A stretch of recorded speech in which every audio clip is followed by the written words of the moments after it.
Under the dark night sky of a small city, Kamijo Toma was living a life filled with misfortune and endless troubles. Earlier in Gakuin City, while in a cheerful mood and eager to enter a family restaurant to celebrate the arrival of summer vacation, he unexpectedly encountered a thug trying to harass a young girl. Toma, who was naturally righteous, acted heroically and stepped forward to stop this disrespectful behavior.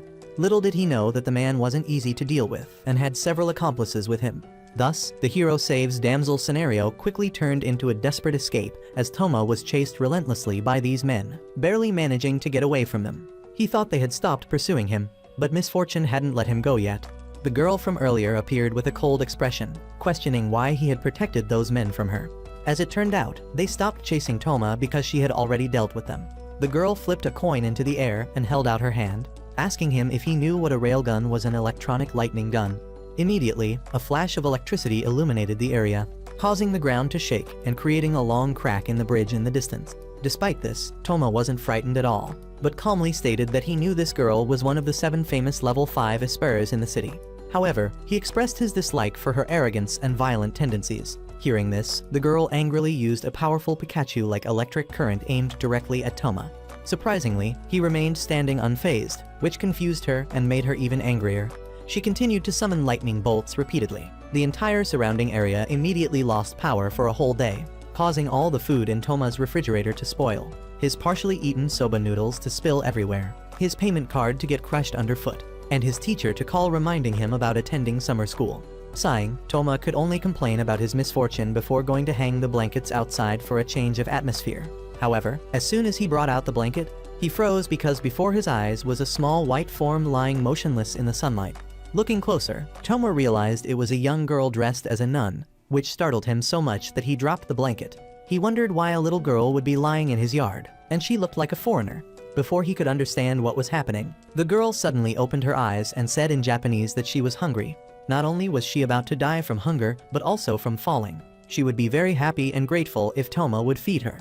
Toma was startled and nearly fell, then quickly picked up a piece of bread that he had accidentally stepped on and gave it to the little girl.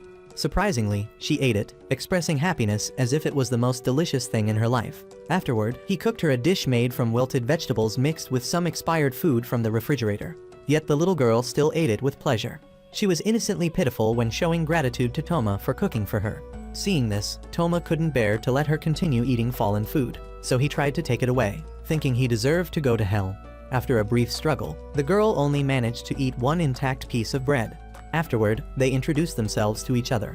The girl called herself Index, the list of forbidden documents, and had the religious title of the Lamb protecting humanity's treasury of knowledge. She said she was being pursued by people who wanted to seize the entire collection of magic books she was protecting, a total of 103,000 volumes. However, not everyone could see these books, including Toma, because they were magic. He found this absurd because, in his view, supernatural abilities could be scientifically proven in this city.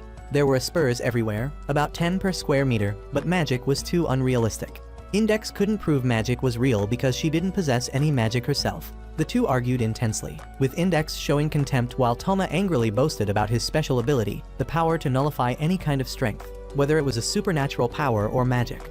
Not willing to lose, Index stood up and boasted that her nun outfit was protected by a powerful divine barrier, then handed Toma a knife, telling him to try stabbing her. Seeing this, Toma decided to flex by trying to touch her clothes. With her permission, Toma moved closer and lightly touched her outfit, claiming it was because she had challenged him. At first, nothing happened, and Index laughed triumphantly. But just seconds later, the barrier broke and her nun outfit was torn to shreds. For the first time in his life, Toma felt lucky, but his joy was short-lived because immediately afterward, he was bitten all over by an angry Index, who then hid under the blanket and refused to talk anymore. This also proved that what Index had said was true. A while later, a new outfit automatically appeared on her, causing Toma to sigh and say that he had to go to class. Index refused to stay put and ran outside after him, forcing Toma to chase after her, and in the chaos, he accidentally stepped on and broke his phone. Toma could only lament that perhaps God's blessing had been driven away by his right hand. Index believed that as long as he possessed that magical arm, Toma's misfortune would never end. Nevertheless, he was still worried about Index, not knowing where she would go. The little girl smiled softly and said she would leave, as staying would only trouble him. Her outfit was made of magic, and enemies would use it to find her. If she could return to the church, they would protect her. She asked Toma if he dared to accompany her to the 18 levels of hell. then disappeared, and Toma hurriedly went to his remedial class. The city where Toma lived was 2/3 the size of Tokyo, with 80% students and cleaning robots everywhere. Ironically, his teacher was a small pink-haired girl who sternly warned him that if he wasn't diligent, he would be punished. Toma didn't pay much attention and sat gazing out the window, thinking about Index. His friend beside him loudly announced that Toma was ogling a girl playing tennis, causing the teacher to misunderstand and burst into tears. When class ended, the electric shock girl who had previously fought with Toma appeared again, stomping her feet in anger, frightening the entire class. He just found her annoying and warned her not to force him to get serious. Thunder roared, causing the school security to rush in and chase after the two of them. Finally, when Toma returned home, he was shocked to find Index lying unconscious at his door with a deep wound. In horror, he recalled her words from the afternoon, and before he could understand what was happening, a strange-looking man appeared, claiming to be knowledgeable about magic and coldly stating that all of this was caused by magicians like him. It seemed that Index had returned just to retrieve her hat, as the organization could track the hat to Toma's house. She didn't want to involve Toma despite her own injuries. Seeing this, he clenched his fist, his eyes filling with angry fire, and shouted at the man before him. Toma couldn't believe that such a large man would bully a small girl like that. All they wanted was the collection of books that Index possessed, which according to her was the entire treasury of magical knowledge. The red-haired man warned Toma not to peek. Those books didn't exist in ordinary physical form, but were in her memory, and the frightening part was that she had the ability to remember permanently after just one glance. In other words, after reading all kinds of magic books in this world, Index had become a huge living library, a treasure trove of knowledge coveted by the entire magical world. The man before him was called Magnus, and he appeared with the reason of protecting the little girl, fearing she would be captured by others and tortured or poisoned. But the way he did it made Toma feel contemptuous. His twisted and calculating thoughts made Toma unable to restrain himself. He rushed to attack, but the opponent skillfully evaded and sneered contemptuously. He announced his magical title, which for a sorcerer symbolized the death knell for his prey. Magnus raised his hand, boasting about the magical power he possessed. A bright red flame erupted, radiating intense heat that made the surrounding air feel like it was about to explode. Toma felt real fear, worried that he couldn't neutralize this terrible energy.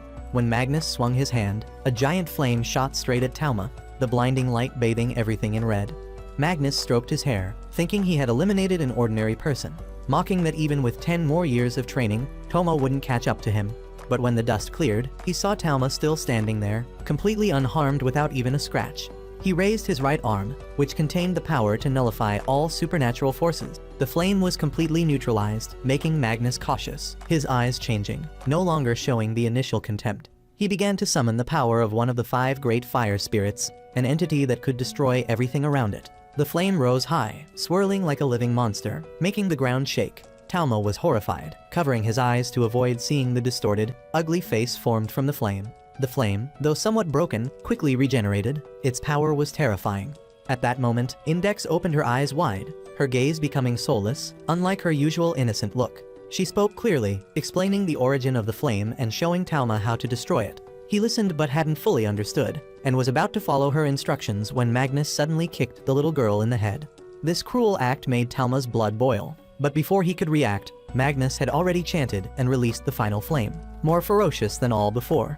A terrifying explosion rang out, smoke, dust, and heat spreading everywhere. When the smoke cleared, Toma realized he had escaped outside, soaked in sweat and panting. Before he could gather his thoughts, he saw that the surrounding buildings were plastered with strange papers, runes that Index had mentioned. Toma tried to recall the little girl's words and realized that the flame behind him was approaching. He slipped and fell to the lower floor, but strangely, the fire monster suddenly halted, seemingly unable to enter the area with those symbols. He understood that the flame only operated within the limits of the magic formation. Toma tried to stay calm, took out his phone intending to call for help, but the phone was badly damaged and couldn't be used. He recalled Index's words, gritting his teeth in frustration, feeling useless. He thought no one would be foolish enough to follow a strange girl like Index, yet she was still fighting her fate alone. Then he returned to where Magnus was. He approached Index with a puzzled expression, preparing to touch the little girl's cheek again. But just as he touched her cheek, the fire alarm went off, water spraying from the fire suppression system.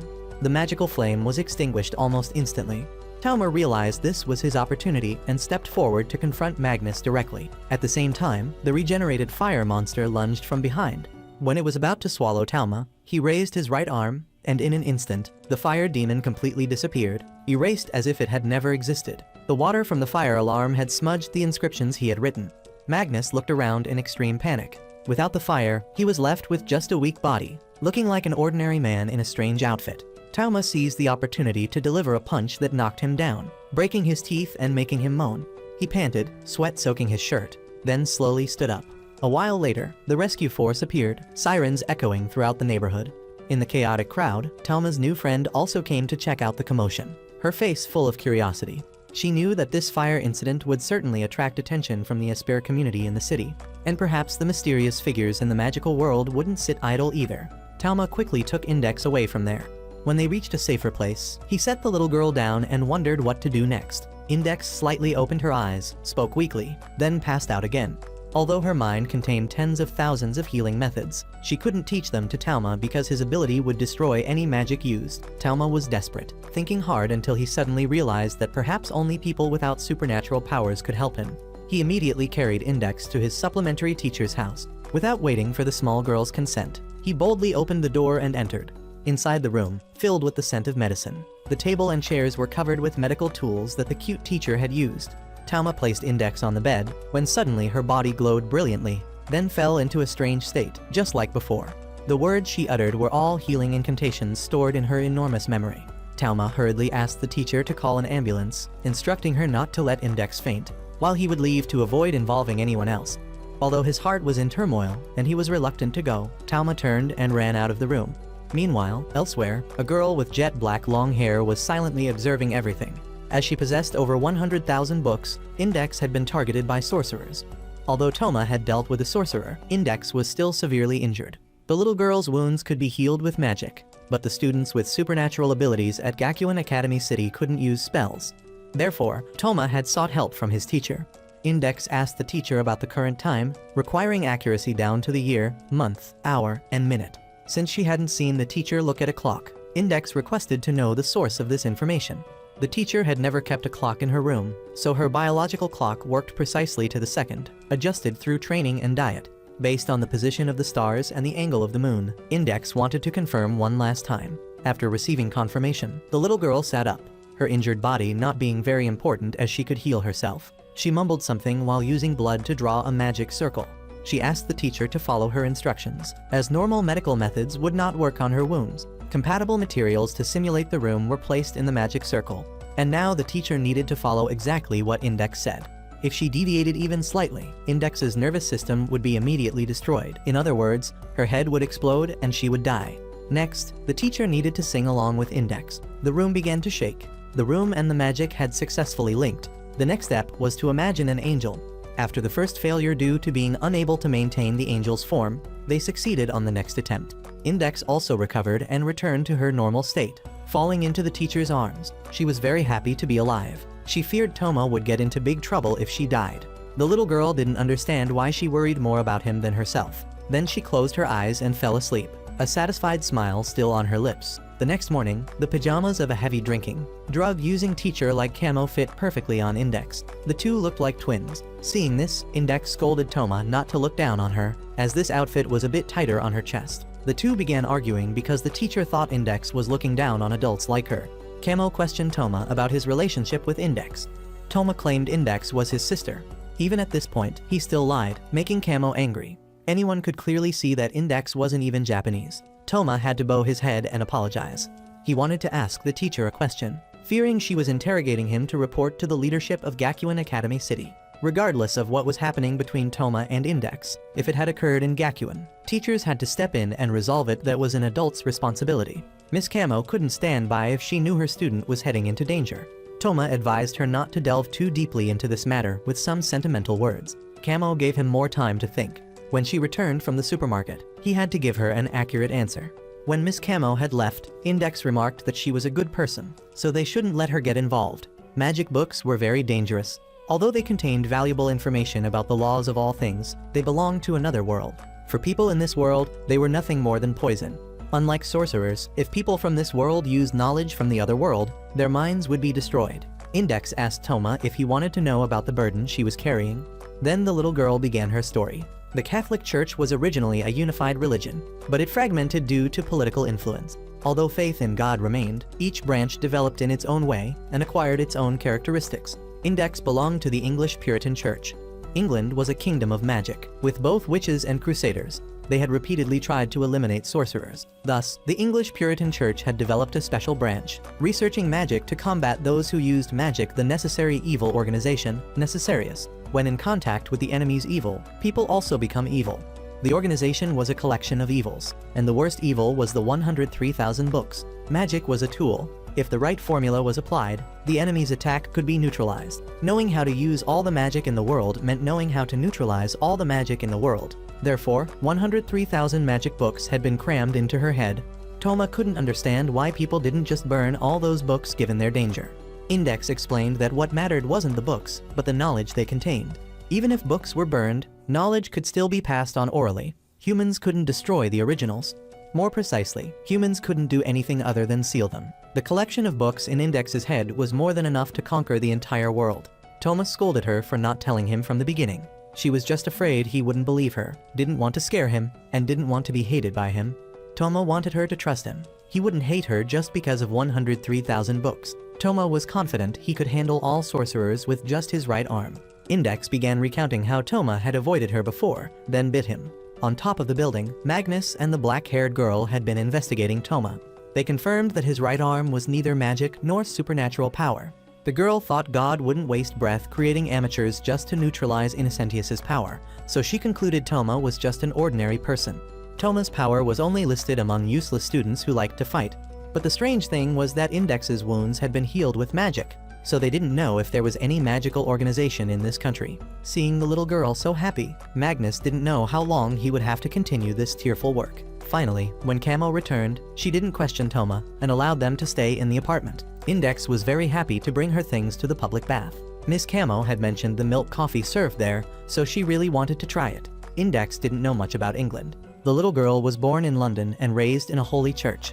She might have come to Japan a year ago, which was why she was so fluent in Japanese. The little girl had lost her memory. The first time she woke up, she couldn't even remember who she was. Seeing that Toma seemed angry with her, Index immediately sulked back, bit him all over, and disappeared somewhere. Toma felt the atmosphere become strange. There was not a single person around him. From the darkness, the mysterious girl with long black hair stepped out. Toma had understood why Index was being pursued.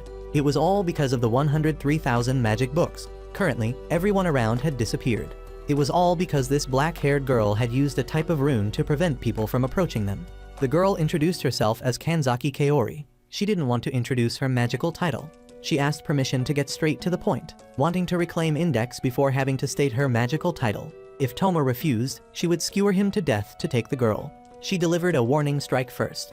She reminded him one last time. Seeing that Toma still wouldn't listen, she began to attack. The sword energy from her Shichitan Shichitu was called Nanison, 7 rays of light, capable of killing an opponent 7 times in a time measured in milliseconds.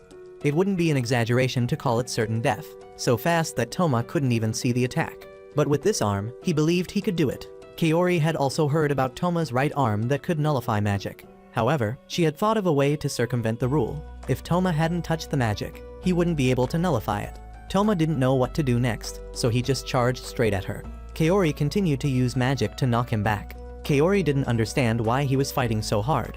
Despite being hit, Toma kept charging forward. He searched for the reason why the magic didn't disappear when he clearly had touched it with his hand.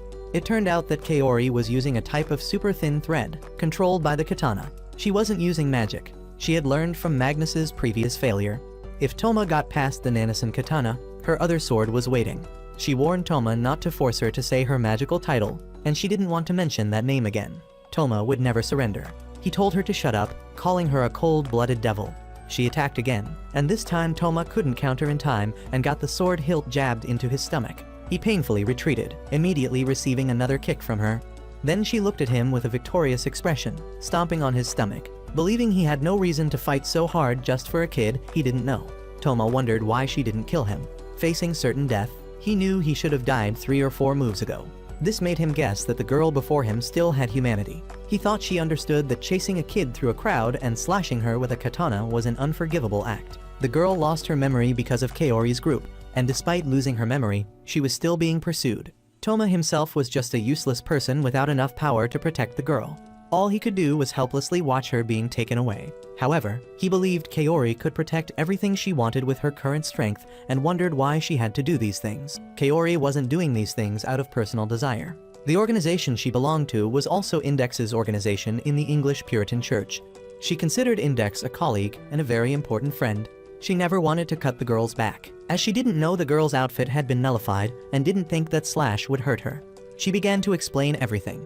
The cause started with Index's perfect memory. Humans only possess a finite memory. By forgetting unnecessary things, this memory is inadvertently calibrated, allowing humans to exist. However, Index couldn't do that. Her memory contained everything, including the number of leaves on trees or the shape of each raindrop. Toma began to wonder if they were truly from the same organization, why Index called Kaori's group evil sorcerers. He didn't believe the girl was lying to him. Kaori continued to explain that it was all because Index couldn't remember anything, so she had to find her own reasons for certain things. If Index's memory wasn't erased, she would die. 85% of her memory was dedicated to the 103,000 books, so she only had the remaining 15% compared to normal people. There could be no other way. The memory erasure would take place in a precise 1-year cycle and couldn't be performed if missed. Only 3 days remained. The girl would forget Toma, so Kaori saw no need for him to try so hard for her. Toma firmly stated that everything he did was because he was Index's friend. He would always love her.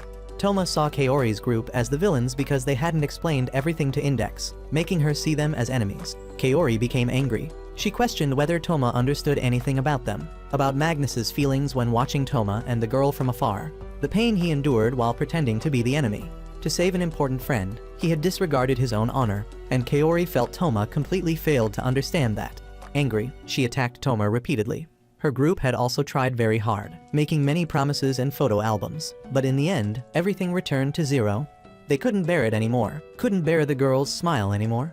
Toma saw that she was just imposing her irrational thoughts on Index. If she feared the girl losing a year of memories, if she created better memories for the girl the following year, if the girl knew happiness awaited her after losing a year of memories, she wouldn't need to run away anymore. He felt she had strength because she needed to protect everyone. He began a persuasive speech to enlighten Kaori, then passed out immediately afterward. Magnus stepped out from the darkness, and Kaori confirmed to him that everything was over. Elsewhere, Railgun and her younger sister were returning from shopping. They saw the damaged scene with clean sword cuts in front of them. The younger sister was a police officer here and felt this needed investigation. In the crowd, Railgun noticed Index looking confused. The next day, the injured Toma had been brought home. He had been unconscious for 3 consecutive days. Remembering what Kaori had said before, today was the deadline for erasing Index's memory. Seeing that the girl still recognized him, he knew it hadn't been done yet. He thought everything was good. Miss Camo had found Toma unconscious on the street and brought him home. Index was sad because she didn't know anything, because she couldn't save him. If possible, Toma didn't want to hear Index talk about magic anymore. Index cooked a nourishing bowl of rice for Toma, but accidentally flipped the entire bowl onto his head. While they were having a good time, Miss Camo knocked on the door, bringing 2 guests, Magnus and Kaori. Index stood protectively in front of Toma. She could let those 2 harm her as they wished, but begged them to forgive him. 85% of Index's memory had to make room for 103,000 books, and with the remaining 15%, if her memory wasn't erased once a year, the little girl would die. Only 3 days remained from the day he was beaten badly, and he had been unconscious from that day until now exactly 3 days. Sensei had gone out on business, leaving Toma to watch the house. In the evening, he sat watching Index sleeping soundly, his head heavy with thoughts about what had happened. Only 12 hours remained from when Magnus's group arrived until the appointed time. They had already set up seals around the place. Magnus warned Index not to run away if she didn't want to leave Toma, then left. Index reassured him that if she obeyed them, she thought Toma's life would return to normal. She would definitely not let them harm him anymore. After saying this, the little girl fainted in Toma's arms and still hadn't regained consciousness. The phone rang. It was Kaori calling. She wanted to know if Index was there. She didn't want him to wake the girl and asked him to listen carefully to what she was about to say. The limit would fall at midnight tonight. Her group would prepare to perform the ritual at the specified time. Toma didn't understand why she was telling him this, as he clearly might resist to the end. Kaori just wanted to advise Toma to quickly say goodbye to the girl and leave the room before they arrived. In this matter, not even magic or Index's 103,000 books could help. Kaori began to reveal more. The church was very afraid of Index's ability. Likely among the 103,000 books, there was a protection mechanism preventing the girl from accessing that part of her memory. and the church also didn't allow other professors to interfere with their books. Moreover, the very act of memorizing magic books had already caused significant damage to the brain. It wasn't until later that Kaori learned that magic couldn't solve this problem. Unlike her, Toma was from the world of science, where there were ways to access the girl's memory, as well as the 103,000 books in her head. And this was a city of students, where there were many espers capable of controlling others' minds. Toma thought it was still too early to give up. He wanted Kaori's group to try other methods. Kaori refused because she didn't want to take risks. Seeing this, Toma clenched his fists, deciding to fight Kaori's group once more to save Index and become a hero. Time was running out. Kaori wanted to see how far Toma could go. He began reading books about memory from Miss Camo's shelf. There were quite a few ways to cause memory loss. A phone bill fell out. Toma guessed that Miss Camo might save him, as she surely knew psychiatric experts. He picked up the phone to call her, but she was busy enjoying a hot bath and didn't answer. Toma had no choice but to randomly call number after number, but no one answered. Looking at Index made his heart burn with urgency. Finally, someone responded, but due to Toma's strange information, she couldn't understand anything. The clock struck 12. Magnus's group had entered the room. Toma pleaded with them desperately, wanting them to find another way together. Magnus pressed his head close to Index, questioning if he dared to risk the life of someone standing on the edge of life and death, if he dared to let some unknown doctor experiment on her body. He thought Toma had lost his humanity. He took out the necessary item for the ritual, a magic cross. If Toma touched it, the cross would disappear. Magnus's group would only kill memories. Index would still be alive, but if Toma's experiment failed, the girl would die. He scolded Toma for being a murderer pretending to be a hero, challenging him to touch the cross, taking away the right to live right in front of Index. Toma began to recall the days they spent together. Magnus and Kaori drew magic formations all over the room. Toma wanted to say goodbye to the girl one last time. Magnus told him to leave because his hands could stop his fire, and he didn't want any uncertainties during the ceremony. Toma shed tears, not understanding why he didn't have enough strength to save a little girl from pain. There were still 10 minutes before the memory erasure time. Kaori wanted to give Toma a chance to say goodbye, as she had also spent the whole night with the girl on the ceremony day. Magnus was still afraid Toma would do something desperate. Kaori persuaded him to give Toma a chance, and finally, he agreed. Index faintly opened her eyes, asking Toma about the drawings on the wall. Toma lied that it was just healing magic. Hearing about magic, Index immediately became wary, thinking sorcerers had come to bother them again. She advised Toma to run away quickly. Toma just looked at her gently, laying her down. It was all over. He apologized to her, promising to be stronger. Those who dared to treat her badly, he would teach them a lesson. He wanted her to wait for him until he could save her. Index agreed and closed her eyes. Toma's tears fell. He didn't want to witness this outcome, but there was nothing he could do. Suddenly, he remembered Kaori's words about Index's remaining 15% memory. He began to doubt the origin of the 85 and 15% figures. Miss Camo had called back. Upon hearing about perfect memory, she thought it was just a very rare pathological condition. Indeed, people with perfect memory couldn't forget anything they had encountered in their lives, but their lives couldn't be threatened like that. The human brain itself could store up to 140 years of memories, so it was impossible to die within a year due to memory overflow. Humans didn't even have a fixed memory storage, as different types of memories had their own storage functions. In short, no matter how much was crammed in, the human brain couldn't be overloaded. Hanging up, Toma looked at Index, guessing that the church had deceived Kaori's group. But she was sleeping soundly in this condition. Surely Index had been subjected to something by the church, making it appear as if she would die each year if her memory wasn't erased. With the 103,000 magic books and Index in this way, she couldn't betray them, and Index's friends could only swallow their tears and comply. Toma didn't understand what the church had done. He removed his bandage. He would become a hero. He approached Index, trying to touch around her body to find something unusual. He tried touching her mouth. Something pushed him away. Index awakened in system mode, attacking Toma. The system detected a seal vulnerability. To protect the 103,000 magic books, the little girl would eliminate Toma. Kaori and Magnus had rushed to the scene. Toma had confirmed that Index's perfect memory did not threaten her life even if she wasn't erased of a year's memory, which meant the church had lied to Magnus and Kaori. When Toma discovered this secret, Index had activated the system to enter enemy elimination mode, protecting the 103,000 books. Kaori and Magnus had arrived. All this time, Toma had been wondering why Index, with so many magic books in her head, couldn't use magic. The girl's eyes locked onto Toma as a target, attacking him again, seeing that she could use magic. Kaori's group was very surprised. Toma reaffirmed once more that Index's inability to use magic was the church's deception. And the claim that she would die if her memory wasn't erased annually was also a lie. Index's head was only filled with the church's magic, and erasing all of it would mean no longer needing to touch the girl's memory. He wanted the other two to think, if they wanted to force someone to become a forbidden book repository, the superiors would never honestly tell subordinates like them. He wanted them to ask Index directly. Index was still in system mode. Her previous attack had not yet taken effect on the intruder Toma. Therefore, the system continued to enhance magical power for the weapon to break through the barrier. The attack had locked onto him. At this moment, Magnus suddenly switched sides, announcing his magical title, then pasting stickers all over the room, standing on Toma's side to support him. He originally cared about nothing other than Index's survival, ready to kill anyone for that. This was his vow from many years ago. Toma knew that Magnus's group also wanted to save Index in a way that would make everyone happy.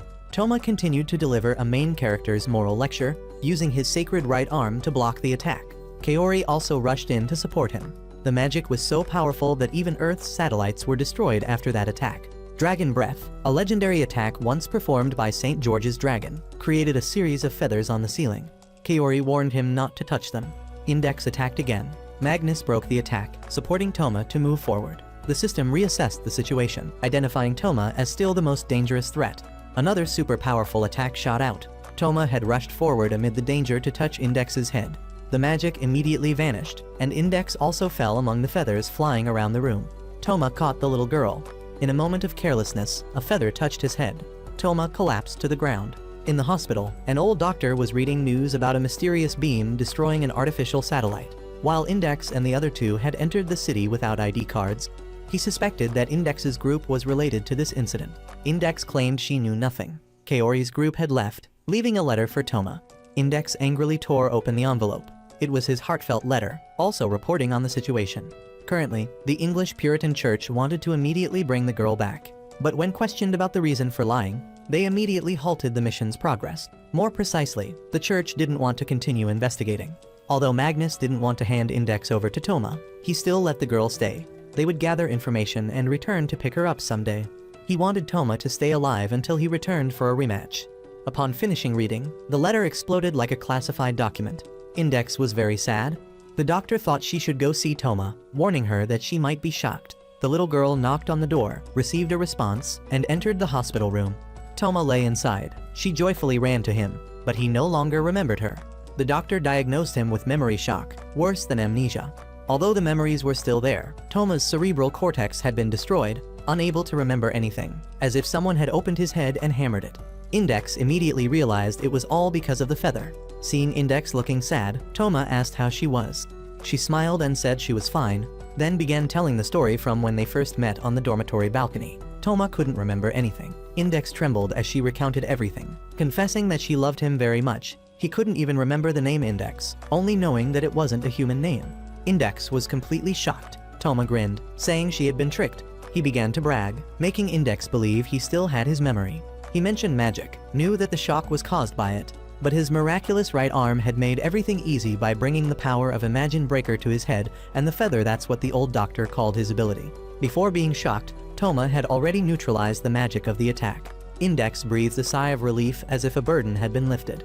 Toma teased her for always causing trouble. The little girl was so angry that she bit him all over and then stormed out of the room. The doctor came in and found Toma in tatters beside a poor, damaged pillow. Actually, Toma couldn't remember anything. What he had just said were words the doctor had relayed to him from the other two. Toma didn't understand either. He just didn't want the little girl to be sad. Although he didn't understand why or how, Toma simply felt that way. The doctor was also surprised. Toma's memory and cerebral cortex had died. Nothing could remain in his head, and the doctor didn't understand where that feeling of his came from. Toma thought it came from his heart. The next day, the city announced that the entire telecommunications system had been cut off due to the destruction of a satellite. There would be an official press conference to discuss this issue. Magnus went to meet Commander-in-Chief Aleister. He had received a summons from England. The situation was becoming complicated due to the emergence of deep blood, an unconfirmed existence, and the girl who possessed the ability to destroy specific creatures, whose existence was also unconfirmed, was being held captive. What was complex was the interference of those who shouldn't be in this city, the sorcerers. Their scientific faction had to eliminate the entire sorcerer world, as both sides possessed their own special technologies, creating balance for the world. If all the sorcerers in Gakuen eliminated all the sorcerers, things would be different. The scientific world now possessed the natural enemy of sorcerers, Imagine Breaker.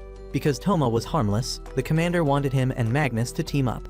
The information wouldn't leak because the commander believed Toma was just a silly boy. Their next enemy was very dangerous vampires. The entire space was immersed in a bright red color. In the middle of this vast redness was a little girl. The girl had killed someone once again. In Gakuen, Toma was complaining about a book that cost 3,600 yen, too expensive for him. Index was annoyed, asking Toma what they could do with those 3,600 yen. Toma was also losing patience. If he had time to study every day, he wouldn't have to spend money on supplementary books like this. Index's eyes were fixed on the ice cream advertisement on the wall. Toma thought she wanted ice cream. She immediately scolded him, saying she never said she was craving it, nor had she ever thought of using someone else's money, and never said she liked ice cream either. Toma saw through the little girl who wanted to sit and eat ice cream in an air-conditioned shop. Index's outfit was protected by the Supreme Being. The little girl never felt uncomfortable or hot despite how concealing it looked. Even in the summer heat or winter cold, she didn't notice any difference. Although the two seemed close, Toma still couldn't remember who the little girl was. He had completely forgotten everything that had happened in the past 2 weeks. For some reasons, he had hidden this from everyone, pretending to be fine. Above all, he didn't want Index to know, because her tears and smiles had all been given to a Toma before the memory loss. Seeing Toma lost in thought, Index scolded him again. Because she was in a training period, Index wasn't allowed to eat luxurious foods. Although she said she didn't crave it, she couldn't resist the attraction of the ice cream. She wanted to break the rule by forcing Toma to bring the ice cream in front of her and then stuff it in her mouth. Seeing him surrounded by a girl like this, 2 of his friends passing by teased him. They asked him about Index. Toma stood dumbfounded, not knowing what to say. Seeing this, his friend continued to ramble nonsense, thinking Toma had lost his mind over a beautiful girl. The blonde-haired boy beside him asked again about Index, even remarking that the little girl was a lowly trap luring people to the police station. Toma thought his friend was joking too much. Indeed, Index was a bit flat. Index became angry. Behind Toma was a mass of killing intent. When he turned around, he saw Index giving him 2 choices: either redeem his mistake or rest in eternal peace. Finally, he had to take the little girl to an ice cream shop. Unfortunately, the shop was closed, making Index boil with anger again. The 4 of them went to a burger joint, and Index excitedly carried a juice.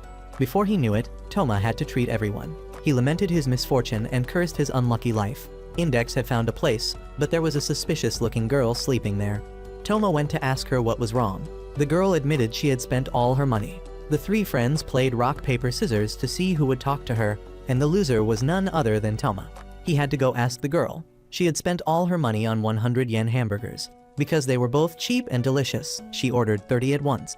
Now she needed another 600 yen for the train fare home, but only had 500 left, breaking her spending plan by spending too much. Toma suggested she could borrow money for the train.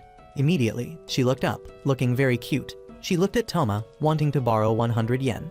Unfortunately, he didn't have that much money. Index began to show jealousy, taunting the girl as a poor shaman. The girl wasn't a shaman but a sorceress. Index challenged her to say her magical title and rank to prove it, saying she looked more like a monk or something. The girl thought that was reasonable. Toma spoke up to defuse the situation, saying whether she was a shaman or a sorceress, they both knew how to cast spells anyway. Hearing this, Index became even more jealous. Suddenly, behind them was a group of men in black suits. The girl stood up to borrow 100 yen from them. They were her cram school teachers. On the way home, Index wanted to adopt a stray cat. Toma refused because pets were forbidden in the dormitory. Index writhed in protest, scaring the cat away. She was upset and argued with Toma. Suddenly, she sensed a stream of mana passing by and followed it, telling Toma to go home first. Toma also felt something strange around him. Magnus approached from behind, saying it was Rune, destroying human presence. Toma couldn't remember Magnus. He was worried about finding Index. Magnus continued to ramble to himself. Magnus thought he was joking and launched an attack. Toma immediately blocked it. Magnus was pleased. He didn't want to be friendly with Toma just because they had been on the same side once. He wanted a small conversation. There was a preparatory school called Misawa, rumored to be a gathering place for science enthusiasts, that was holding a girl captive. The author of this case was an alchemist from Zurich School. Magnus suddenly realized that Toma's attitude seemed a bit strange today. Toma didn't want to be discovered, so he immediately went into deep acting mode. Magnus continued to provide information. The alchemist's name was Aureolus Izzard, returning after 3 years of disappearance. His target was the girl being held at Mikawa Cram School, Deep Blood. He was after the girl's ability to destroy vampires. Toma didn't believe there were vampires in the world. Magnus wasn't sure either. He only knew about Deep Blood's power to destroy them. He needed to find vampires, and to do so, finding a way to control Deep Blood first was the best approach. In short, Magnus would join Toma in infiltrating the cram school to search. If Toma refused, Index would leave him. The organization was treating Toma as a tool to keep Index in place. If he didn't obey, he would lose his value. Magnus let Toma decide for himself. He left, and the sky returned to normal. When he got home, Index lied about developing to hide the kitten in her clothes. Toma demanded she take the cat out of there immediately. Index held the cat tightly in her arms, preaching her faith. With no other option, Toma allowed the little girl to keep the cat. Toma also had something to say. He had dropped the newly bought books somewhere around here. He would go down to look for them and told Index to stay home obediently. Busy playing with the cat, Index agreed. Outside, Magnus had pasted a bunch of charms to protect Index. He was afraid a sorcerer would come and take the girl away. Toma wondered if Magnus was in love with Index. Magnus blushed and scolded him for talking nonsense. Looking at Magnus's expression, Toma understood the situation. Toma also didn't know what he thought about Index before losing his memory, and now he was just pretending to be the Toma of the past, as if Toma had two selves. The two had arrived at the school, which looked very normal from the outside. But the building itself was already a seal created by the alchemist. He was a descendant of a very powerful person. An alchemist's ability was to create all things in the world. Magnus gave Toma a picture of Deep Blood. Her name was Heimgamiesa, the same girl who had run out of money earlier. Stepping inside, everything seemed normal as well, except for a corpse that looked like a robot in the middle of the house. Toma had met a shaman who insisted on calling herself a sorceress. Along with another sorcerer, Magnus, he had come to where the shaman was being held captive. And the first thing to greet him was a corpse.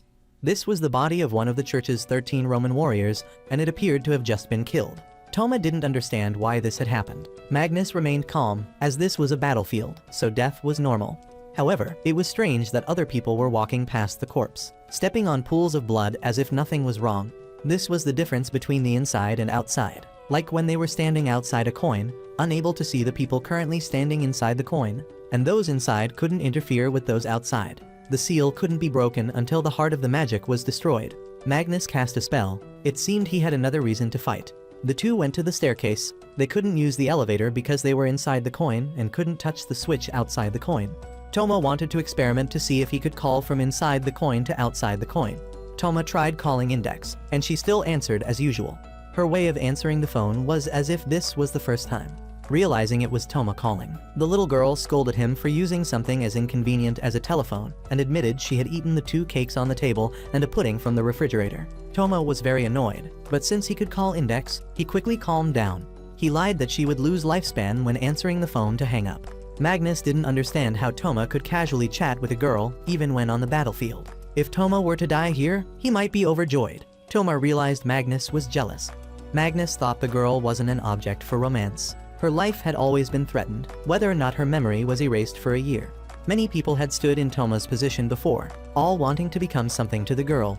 Toma was just accomplishing what Magnus had always wished for in the past. Toma also gradually understood that the person in Index's heart wasn't him, but the Toma before he lost his memories. On the second floor, all activities remained normal. This was the first time Magnus had seen followers of the science religion. He had thought they would wear talismans or symbols of their faith. Suddenly, all the students stared at them. Clearly, those inside the coin couldn't see what was outside the coin, so this was very strange. The crowd began to mumble something. It turned out that the students who were originally inside had been placed outside the coin. This was an automatic warning. Silver light appeared on the students' heads, and a ball emerged from it. Magnus fled first, leaving this mess for Toma to deal with. Toma was also too scared and ran after him. The balls chased after them. These were replicas copied by the Gregorio choir, a high-level magic summoned from the prayers of 333 monks, requiring unity to control people's minds. They just needed to destroy the connection. Magnus had a plan, which was to push Toma down to take the hit. A student was waiting for her there. Despite being covered in wounds, she still chanted a spell, then fell into Toma's arms. The balls gathered into a large mass, then immediately dispersed, dissolving beneath the floor. Deep blood appeared. Magnus was also taking action outside. He found it cruel that the alchemist was using children to fight. That man had appeared, asking about Magnus's companion. Magnus thought he alone was enough to fight. Asa was sitting with Toma beside the unconscious student, discussing how to treat her. The girl's condition was very serious. If an artery was cut, it would be even worse. Though not a doctor, Asa knew more about the blood vessels in the body than others. She asked Toma to work with her. Index was bathing at home. She felt Toma was very strange. He wouldn't easily let it go when his pudding was eaten by someone else. So Index left the house. She discovered rune symbols pasted all around.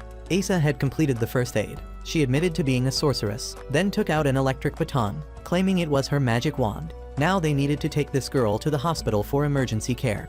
Toma thought Asa also needed to leave to go home. Asa looked confused. She had her own purpose, a purpose that didn't allow her to leave, a purpose that could only be fulfilled here. She needed the alchemist for that purpose. She didn't want to go out unnecessarily. Going out randomly would attract vampires. She wondered what kind of creatures vampires were. She didn't see them as different from humans. They could also laugh with each other and sacrifice for each other. The scent of her blood attracted them. They kept coming to her, and she killed them all without exception. Gakuen was an advanced city. She thought perhaps her secret had been exposed, but she didn't want to kill anyone anymore. If she were forced to kill someone, she would kill herself. Toma had always wondered, if she didn't want to attract vampires, why did she go to that restaurant? Simply put, the alchemist needed her because he wanted to attract vampires, needed her to go out. Although it was against her purpose, the man had promised not to harm the vampires. He said he needed vampire power to save someone, so an agreement was made using Asa's power to save someone. Toma saw it all as a mistake, even if the man was exactly as Asa described. Toma felt he needed to stop him before things became irreparable. The alchemist appeared, bringing an invisible pressure. Toma couldn't get close to him. When he was about to finish Toma off, Asa stood in front of him as a shield. Toma seemed to understand something. The alchemist thought Toma was just using deep blood. Asa defended him, saying he didn't know anything about her until he came here to save someone. She turned against the alchemist. He drew a needle and stabbed it into his neck. Index had gone outside. Toma woke up in a strange place. Magnus sat beside him, feeling as if he had just forgotten something. Only Toma could remember everything. He just made Magnus make a clown face, then punched him for daring to leave him alone.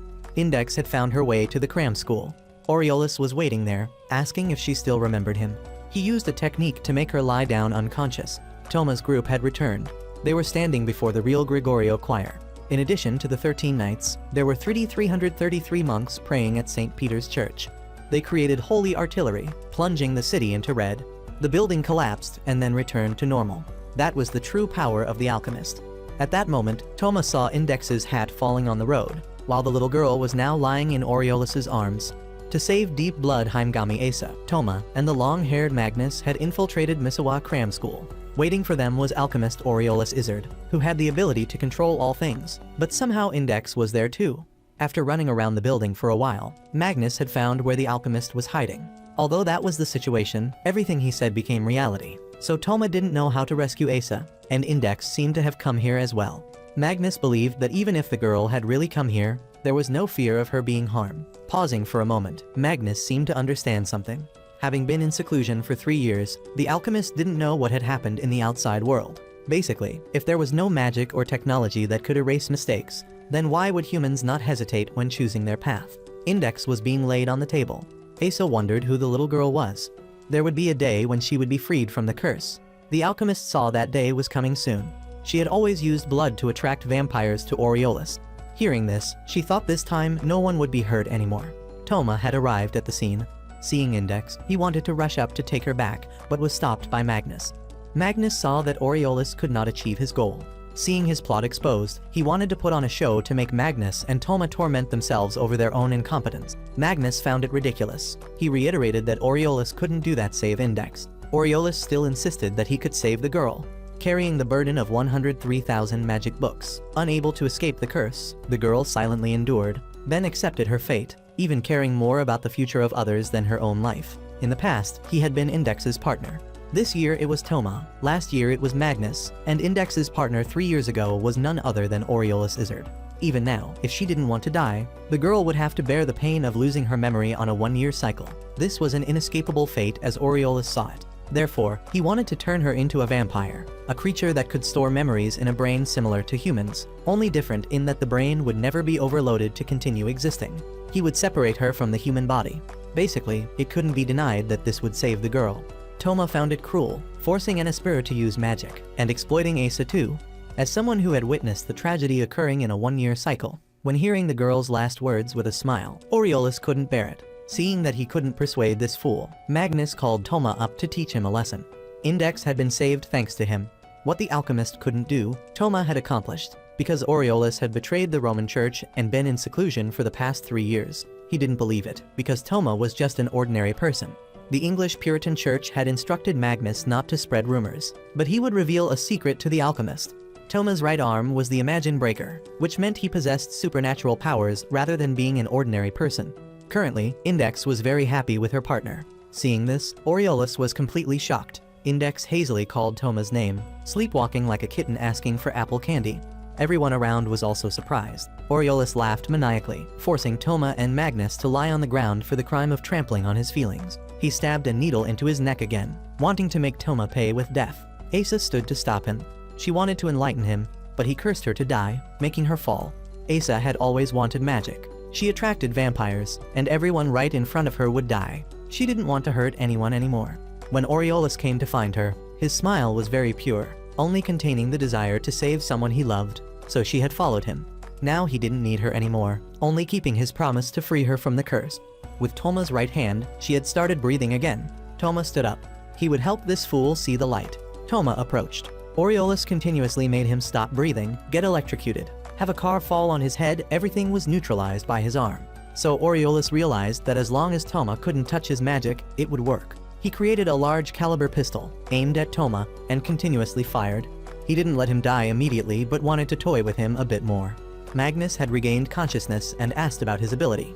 If he had such an invincible skill, why did he need deep blood and vampires when he could use alchemy to create vampires himself? Aureolus became angry, making Magnus fly into the sky, then cursing him to be torn apart. And so Magnus was actually torn into pieces. Toma also vaguely realized that if just saying something would solve the problem, why didn't he just say Index was saved? This meant his power wasn't enough to create everything. Toma was shot until he was bleeding but still laughed maniacally, making fear shift to Aureolus. He walked toward him. Even though he had launched a series of super powerful attacks, they didn't make him falter. He panicked, took out a bunch of needles, dropped them to the ground, and had to sit down to pick them up. Toma realized that without those, he couldn't do anything. He was frightened, crawling under the table to hide. Magnus had carried Index up at some point. The alchemist was truly panicking. Toma affirmed that he couldn't win because that power couldn't create everything by just speaking, but only created what was in his own thoughts. Toma was truly a monster. The next day, Toma had returned to the hospital. Seeing how such severe wounds had healed, the old doctor remarked that his body was truly fantasy-like. Having been hospitalized twice in 10 days, he suspected Toma had a crush on the nurse. Magnus brought a fruit basket to visit. He remained cold, with no intention of becoming friends with Toma, only coming to see if he had died yet truly at Sundir. Aureolus had lost all his memory along with his ability to use magic. Killing him would be too cruel, so Magnus had changed his face. Misawa School had also been closed. From outside came Index's voice. When the little girl entered the room, Magnus had already left. She climbed onto his bed, saying she knew everything about him fighting for Asa. She had also followed Index here to thank Toma. She asked why Toma had saved her. For Toma, saving people didn't require a reason. Index casually ate an apple while still climbing on the patient. After a conversation, the church decided to look after Asa Index's mobile church. For the first time, Asa smiled. Railgun was aiming at a white-haired young man. She adjusted the crosshair one notch to the right, aiming at the target codenamed Accelerator, then pulled the trigger. She was pushed back, already severely injured, and parts of the gun scattered everywhere. She staggered away, but that man had found her. He smirked, displaying a sinister smile. Normally, the re-examination during the summer break would take place in July, and the second semester would end in early June. But Kamijo Toma still had to go to school to prepare for the re-examination of the re-examination on August 20th, probably because he had missed the previous re-examination. Having lost his memory, Toma felt like he was paying for things that came from nowhere. With only 2,000 yen left in his pocket, he gritted his teeth and bought cold water from a vending machine. But the machine was broken. He could only blame his misfortune. Seeing him struggling, a girl in Takiwadai school uniform pushed him aside to make room for herself. Seeing Toma standing blankly, she launched a powerful lightning attack, introducing herself with a proper name, Misaka Mikoto, wanting a fool like Toma to remember. Toma used his right hand to block her attack. He guessed she was an acquaintance, so he reminded her that this machine swallowed money. The girl didn't care. She had a special technique to make the machine spit out a can of water without spending a penny. She launched a kick, and immediately, the machine dispensed water. This machine was very old, so it was easy to make it drop items, though one wouldn't know what kind would come out. Toma was shocked. not expecting young ladies from Tokiwadai to do such things. Misaka shook the water bottle, saying all kinds of girls exist in this world. Toma guessed it was because of people like her that the machine had become so quirky. Seeing Toma suffering, Misaka happily asked how much money the machine had swallowed. Hearing the amount of 2,000 yen, she laughed uncontrollably. Toma was left without a single coin. Feeling sympathy, Misaka used lightning to make the machine spit out a bunch of water cans. Although the 2,000 yen didn't come back, the machine compensated him with more than 2,000 yen in goods. Toma ran away. When he sat down on a bench, Misaka had already caught up, throwing him a can of red bean water, advising him to accept reality and take the water, as it was originally his. Apparently, if he accepted the water, Toma would become an accomplice in a case of public property damage and state robbery. Although his hands were steadily receiving the goods, Misaka took a can and sat down, complaining that Toma looked like an idiot with power issues. Clearly he had defeated her, one of the 7 strongest dispersers in Gakuen. She thought he should at least have some responsibility. Toma didn't remember how he had defeated her, but every time girls mentioned the word responsibility, something unpleasant would happen. Seeing him scratching his head in frustration, she shocked his spirits, handing him another can of water, saying if the other girls knew she was giving water to Toma, they would all faint. In the middle of their conversation, Misaka's little sister appeared. Clearly, her sister had said she was going to do a makeup exam, but now she was chatting with a boy. The younger sister introduced herself as Misaka's assistant, named Shirai Kuroko. If he wanted to approach her, one-san, he'd have to step over her dead body first. Misaka became angry and launched a lightning attack. The little sister dodged it, advising her sister to be careful when choosing boyfriends, then disappeared. The little girl's ability must be teleportation. Suddenly, another person who looked very similar to Misaka appeared. Misaka-2. She responded very robotically. She had come here to do an experiment. Misaka came to put her arm around the sister who had fallen from the sky, wanting her to leave immediately, then said goodbye to Toma. Toma found this situation quite complicated. He carried the pile of water back. A tennis ball kept chasing him, causing him to trip and fall. Misaka appeared. Clearly, she had just taken her sister away on business. Earlier it was Misaka in shorts, now she had changed to underwear. So this was the robotic sister. She wasn't like her older sister, didn't have the ability to see the path of electrical currents and the attraction of magnets, so the large device on her head was a necessary tool. The younger sister sat down, asking where she should carry these cans of water. Toma didn't need them, but she still insisted on helping him. The two carried the pile of water back to the dormitory. A little girl dressed as a maid came to play because her house had lost power. This was the half-sister of one of Toma's classmates living in the room next door, named Mika. Currently, the little girl was studying at the maid school. Toma offered her a can of water. She accepted it, reminding him to take his sister out during the day, as Index was making too much noise in the dormitory. Misaka thought Toma had a perverse hobby of keeping lolies in the house. Upon returning, he found Index and Asa sitting at the door. They thought that despite already having girls in the house, Toma still brought more girls from outside home. The two girls were picking fleas off the cat, which also meant the room was full of fleas. Index pulled out a leaf, thinking it would sweep away the fleas, while Asa also took out a strange spray, wanting to spray the cat to kill the fleas. Misaka's robotic voice rang out, saying there was a way to help the cat. She used just enough current so that only the fleas would be killed. Then she advised Toma to use insect repellent in the room. Toma had returned to class, and although he had received one-on-one tutoring, he felt he hadn't improved at all. The teacher began to talk about the self-improvement model Misaka, who had risen from level 1 to level 5, becoming the 3rd strongest person in Gakuen. Misaka was sitting lost in thought. Toma came to her. The two looked at the scenery together. Misaka expressed her dislike for hot air balloons and people's over-reliance on machines. She rambled for a while, then hit Toma on the head. Her mood had improved. She said goodbye to return home first. Seeing the little sister sitting nearby, Toma approached to thank her. The little girl was taking care of an abandoned stray cat. The cat was afraid of her because around her was constantly generated a small electric current. Not enough to affect humans, but animals were very sensitive to it. Mikasa persuaded Toma to take the cat home and name it Dog. Seeing Toma advised to give it a cooler name, she used the name of a general instead. Toma entered a bookstore, wanting to find ways to care for cats, as Index and Asa at home seemed a bit predatory. Misaka reminded him once more not to harm animals. She also asked him to bring the cat into the bookstore. Toma threw the cat back to her, advising her to open her heart and get to know it. She didn't understand how humans could be so cruel as to throw a kitten like that. Behind Misaka, the white-haired man had appeared. He chased her to a narrow alley, asking her if she knew who was the strongest in this Gakuen. The 3rd-ranked Esper of Gakuen, Misaka Mikoto, an acquaintance of Toma from before his memory loss, had a little sister who looked exactly like her. With so many complications happening, Toma hadn't yet figured out the purpose of the sister's existence. The sister had been chased into a dead-end alley. The pursuer wondered why she had to run away, mockingly saying the gun in her hand was just a toy. She continuously fired at him, but the bullets quickly ricocheted back toward her.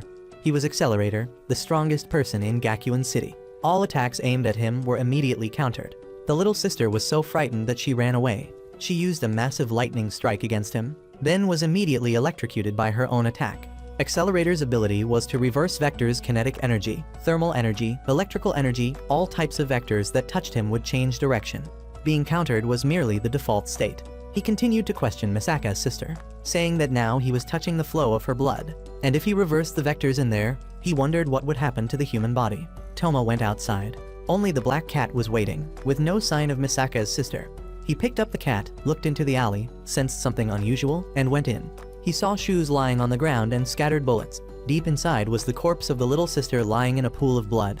The police immediately arrived. Seeing Toma sitting dazed in a corner, an officer called him up, needing him to lead the way to examine the crime scene. Toma led them inside. The shoes were still there, the stray bullets were still there, but the corpse had disappeared. Toma found this utterly absurd. He continued to run deeper into the alley, but when he got outside, he saw the little sister completely unharmed. She carried a large bag, apologizing that she had to return after completing the experiment. Toma didn't understand what was happening, thinking she had died, but seeing her fine like this made him feel good. The little sister reported that Misaka had indeed died. Now Toma noticed the bag she was carrying on her back and asked her what it was. Misaka needed Toma to identify a password first. After checking, she confirmed he wasn't related to the experiment. What was in the bag was the Misaka who had died. The girl in front of Toma called her sister. Another replica of Misaka continued to appear, and then more replicas after that. They apologized for leaving the cat, but couldn't let an innocent creature be involved. They all spoke in the same robotic manner. Misaka apologized for bothering Toma unnecessarily. All Misakas here were Misaka. Toma was now truly confused, unable to understand the situation anymore. The Misakas explained the situation to him. The Misaka he met today was numbered 1032, the one lying in the black bag. Besides controlling electricity, the Misakas could also link brain waves. All the Misakas here shared memories with the Misaka Toma met today. They were clones created for military purposes from Misaka Mikoto, one of Gakuen's 7 level 5 Espers. She was here for a simple experiment that couldn't be explained to outsiders. She assured him this wasn't murder, then apologized to Toma for getting him involved in this experiment. The Misakas left one by one, leaving Toma with the cat. Recalling Misaka's strange behavior that day, Toma guessed she also knew about this.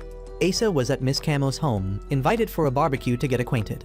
Before starting, Asa wanted to tell a frightening legend about this city. Miss Camo declared she wouldn't be scared by such childish tricks. The story Asa brought was that the substances in barbecued meat caused cancer. Miss Camo began to feel creepy, suspecting Asa was just trying to scare her to monopolize all the barbecue. There was a doorbell outside. Miss Camo let Asa open it while she quickly ate a few more pieces of meat. Asa looked through the peephole and saw no one. Opening the door, she found Index lying starving on the floor. She quickly closed the door, reporting to Miss Camo that there was no visitor at all. Opening the door again, Index had raised the cat, begging to let it eat too. Asa helplessly opened the door for Index to enter. Picking up a delicious piece of barbecue meat, Index complained that Toma had gone somewhere and left her starving at home. Just raising one more child, Miss Camo felt she could still handle it. Looking at the plate of premium meat, Index's eyes lit up. Toma boarded a bus, stopping at the school Misaka attended. He carried the cat and entered, sneaking to Misaka's room. He didn't know what to do next. Directly asking about the experiment seemed inappropriate. He dialed her number. When the little sister answered, he said he had the wrong room. The little sister reassured him, saying she was Misaka's roommate. Recognizing Toma's familiar voice, the little sister shouted loudly. Misaka hadn't returned from school, so the little sister thought Toma should come up to the room to wait. He knocked on the door. The disciplinary committee sister was lying on the bed. She wondered if Toma and her sister had done something reckless to make Toma come all the way here, as he didn't look like someone who wanted to discuss romantic matters. She pointed to the bed next to her, telling Toma to sit down. That was her bed, while the bed she was lying on belonged to Misaka. Toma commented that she was a pervert. She immediately retaliated. Toma began to ask her if she shared a room with Misaka. He guessed the two were also classmates. Actually, this little sister was studying in a lower grade. Her old roommate had moved out, so she moved in. She assured everything was completely legal. Due to her heaven-bestowed power, Misaka had many enemies. The little sister feared her precious senior might be harmed by roommates. She wanted Misaka to have a reliable boyfriend. Footsteps approached. It was the dark dormitory supervisor. If she discovered a boy in the Takiwadai female dormitory, they would be doomed. The little sister wanted to use teleportation to escape, but when she touched Toma, her power immediately became useless. With no other choice, she had to stuff him under the bed. The supervisor came to remind them to go down for dinner. Toma saw a zippered teddy bear under the bed. Opening it, he found documents about an experiment using sisters to evolve Accelerator. Scientists had discovered that sorcerers could reach level 6 by using a special battlefield and fighting according to a predetermined script, thereby stimulating growth. The next page was a map with red marks. Toma quickly ran outside to find Misaka. He realized something was unusual. There was no wind, but the fans were still spinning.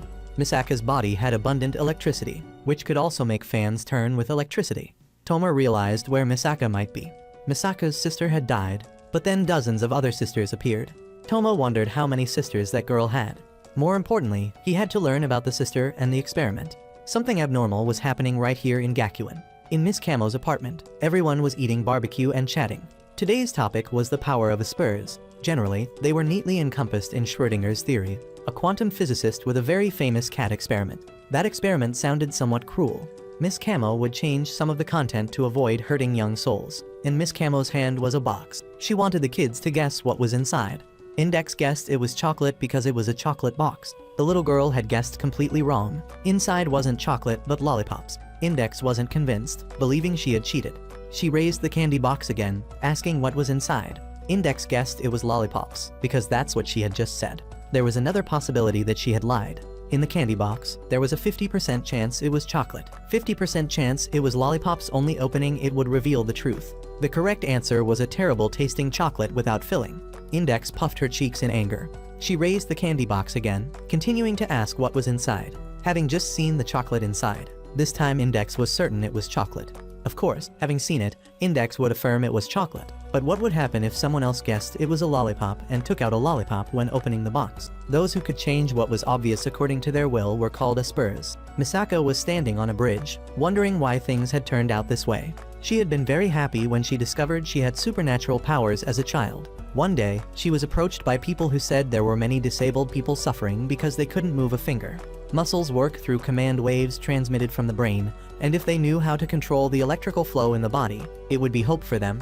With the little girl's ability, surely many people would be saved, so Misaka followed them. A research project using level 5 DNA as a sample was conducted. Classmates continuously gossiped and avoided her. Misaka found it ridiculous, watching copies of herself continuously die. Misaka wanted someone to save her. The cat came, meowing, followed by Toma's appearance. He asked what she was planning to do. Misaka thought who was he that she had to report to him, while warning him that contacting a level 5 late at night would be very dangerous. Toma advised her to stop. He knew about what she was enduring. According to statistical reports, if 128 battlefields were created and Railgun was eliminated 128 times, Accelerator would evolve into level 6, since preparing 128 railguns was impossible. A project to clone level 5, Sister, had been conducted, based on a new calculation. By creating 20,000 different battles and eliminating 20,000 sisters, a similar result would be achieved. In other words, to create level 6, her sisters would have to go to their deaths. Misaka changed her attitude, realizing Toma had just been in her room. Toma was very worried about her, and he was completely serious. The crosses on the map were places where Misaka had slightly influenced the electrical network, causing all the experimental equipment to burn out. The project was destroyed. That was her plan. But no matter how many she burned, others immediately replaced them.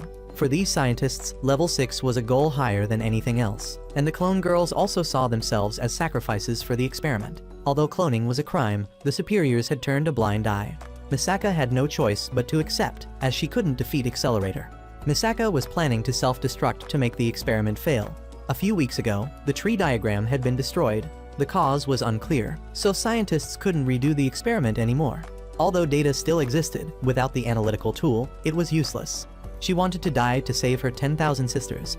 She would bring her body to meet Accelerator. Toma stopped her. She used electricity to warn him. Toma raised his hand. He wouldn't hit her. She angrily scolded him for being an idiot, using high-voltage electricity, wanting him to fight her. Toma remained unharmed. Misaka attacked again, making Toma fall backward, his body shocked to pieces. Misaka looked at her hand and asked why, not understanding why Toma stood still. Toma sat up. He didn't understand either, but he didn't want to see her die. He didn't accept people being born just to die. Misaka didn't want to hear another word. A happy world wasn't meant for her. Toma saw that her way couldn't save anyone. Even if she died and 10,000 sisters lived, they wouldn't be happy. Misaka launched another attack. She saw herself as a murderer who had killed her sisters, so she had no right to live. Toma realized she had held back. Her electricity could have killed him. She denied it vehemently but couldn't get past Toma's perception. After a bout of verbal sparring and the protagonist's enlightening speech, Misaka angrily unleashed electricity as powerful as a nuclear bomb, hugged the cat, and looked over at Toma lying on the ground. Toma slightly moved his hand. Misaka had cried, wanting him to stop and not be reckless anymore. Toma saw the girl who didn't want to die but still chose death, with many questions in his head. He wanted to think of a new approach. If he wanted to stop this, he had to make the scientists see that this experiment wouldn't bring any benefit. Toma wanted to save Misaka. He didn't want to fight but simply wanted to save her. That was all. Even though she warned him he would die, he didn't back down. The Misaka clone was walking in the city, beginning to calculate time and space, fully prepared to proceed with the next experiment. She recalled Toma's words, pondering his question. She didn't understand why she was like this, nor why she remembered him. Miss Camo once again took her young brood to the public bath, starting the topic of common syndromes in autistic children who couldn't absorb outside reality due to brain damage or excessive pressure. In ability development research, many proposals had been made and applied to separate a person from reality. Espers living in isolated environments could create personal realities. As a result, according to the rules of ordinary people, they could transform the world or destroy objects without touching them, or close their eyes and predict a year into the future, or similar abilities. The goal of ability development at Gakuen was to create personal reality through artificial methods. The three finished bathing, refreshingly drank some drinks, and then sat on chairs to chill. Basically, with the help of medicine and hypnosis, humans could create specific changes in the brain. Therefore, by cramming a bunch of random things into one's head, anyone could possess supernatural powers, but somehow some people had no power at all. Miss Camo enthusiastically lectured while Index just focused on relaxing. Miss Camo thought that people like Toma were also very important. She knew Toma's ability well. Since joining the class, he had been very active. Many things had happened. Seeing the teacher's expression, the two kids guessed perhaps Toma had added her to his harem. The existence of Level 0 proved there were still rules that science couldn't explain. Perhaps they were the key to the system people without power would receive blessings from heaven. There were many things that couldn't be explained. Miss Camo guessed that if someone possessed abilities far beyond humans, they would surely understand God's answer. Toma woke up. He had fainted on the road due to Misaka's consecutive attacks. She was beside him, asking what he thought he was doing with his body bruised and almost suffocating. Toma smiled. He knew how to stop this meaningless experiment. If one paid attention, it was very simple. The tree diagram established the experiment on the basis that Accelerator was Gakuen's strongest Esper. If he was suddenly defeated in a street fight, no one would conduct the experiment anymore because the foundation had collapsed. Toma just needed to make them think that Accelerator was actually very weak. Although having met him only once, Misaka knew that was impossible, as it was a completely uneven battle, as if only he had the right to attack opponents. Moreover, both Misaka and he were level 5. If she won, the scientists would just consider it an acceptable error, unable to make them think he was very weak. Toma thought if it was him, things would be fine when the city's strongest level 5 was defeated by a level 0. Misaka found that even more ridiculous, believing the protagonist didn't understand the opponent's true strength, which was on par with the world's top weapons. Everything related to vectors touching him would change direction. If one happened to hit him, the attack would just be countered. Seeing Toma in such bad shape, Misaka didn't believe he could withstand one blow from that monster. Toma knew that she had been planning to go to the experiment site with Accelerator. He wanted her to tell him where he was. Misaka number 1032 had arrived at the experiment site, preparing to duel with Accelerator. Seeing that she remained calm in this situation, he wondered if this girl knew fear. Fear wasn't in her programming. She just wanted to ask if Accelerator was ready. He didn't want to experience the feeling of having his life threatened, so his thirst for power was unlimited. He thought even if more people died, he wouldn't feel remorse. Misaka didn't understand why he wanted more power. Even he saw no basis to prove he was the strongest. His power was only at the level where others thought combat would give them some experience. He didn't like that. He needed something greater, for people to know that challenging him was the funniest thing in the world. Seeing Misaka so rigid, he found her bland. Toma was running full speed to his experiment site. Misaka stayed behind. Toma had promised to bring her sister back, but she couldn't stand by watching, so she also followed him. Toma had arrived. He climbed the fence to get inside. The battle was unfolding fiercely. Accelerator caught up and trampled on the little sister. Toma had arrived, warning him to stay away from her. Being called a rascal, Accelerator was very angry. He kicked a stone to warn Toma. Misaka's eyes widened. She didn't understand why someone would protect a piece of trash like her. Toma affirmed he didn't care about details. He came here to save her. He told her not to die in front of him, because after this, she would have to listen to him enlighten her a lot more. Toma began combat with Accelerator. In the first round, he was kicked by him and smashed his head on the ground. He criticized Toma for his very slow speed. Then he continuously beat him with materials. He didn't want Toma to be a pig just waiting to die, but wanted to see him struggle. He reconsidered, jumped down to approach Toma, thinking it was time to end it here. He grabbed him. The moment Toma touched him, he successfully made him go crazy again. He kicked him far away, adding a series of attacks that left Toma with no choice but to run. He kicked a flour barrel. With no wind tonight, the situation was very dangerous, as dust covered the place. With just one spark, he thought the air would surely burn very quickly. Toma ran away, while Accelerator laughed maniacally. A flame erupted, exploding the entire area.